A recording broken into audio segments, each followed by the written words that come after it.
কি জানো, মহাভারতে এমন একজন বীর ছিলেন যিনি নিজের মাথা কাটা অবস্থায় মহাভারতের পুরো যুদ্ধ দেখেছিলেন। তিনি কে ছিলেন, কেনই বা মাথা কাটা অবস্থায় এই যুদ্ধ দেখেছিলেন? তিনি ছিলেন বারবারিক, মহাবলী ভীমের নাতি।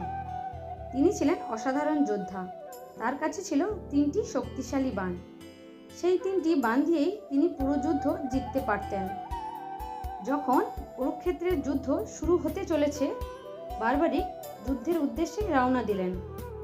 পথে যেতে যেতে তার দেখা হলো এক বৃদ্ধ ব্রাহ্মণের সাথে, যিনি আসলে স্বয়ং ভগবান শ্রীকৃষ্ণ। কৃষ্ণ তাকে জিজ্ঞাসা করলেন, কার পক্ষে যুদ্ধ করবে?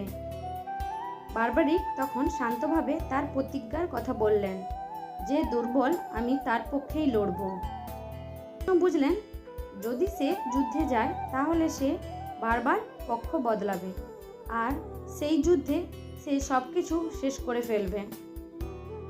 তখন কৃষ্ণ নিজের আসল রূপ প্রকাশ করলেন এবং শান্তভাবে বললেন, এই ধর্ম রক্ষার জন্য আমার তোমার একটি দান প্রয়োজন।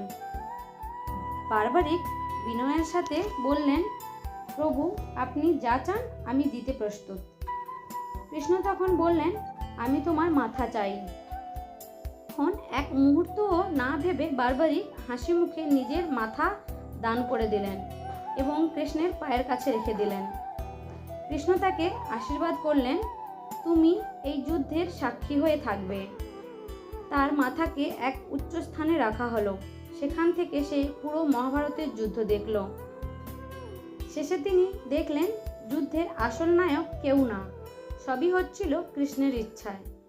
তার এই অসীম ভক্তি ও ত্যাগ দেখে কৃষ্ণ তাকে এক কথাই বলেছিলেন, কলিযুগে তুমি শ্যাম নামে পূজিত হবে। আজ আমরা যাকে খাটুশ্যাম নামে জানি এবং পুজো করি, তিনিই হলেন আমাদের ভীমের নাতি বারবারিক।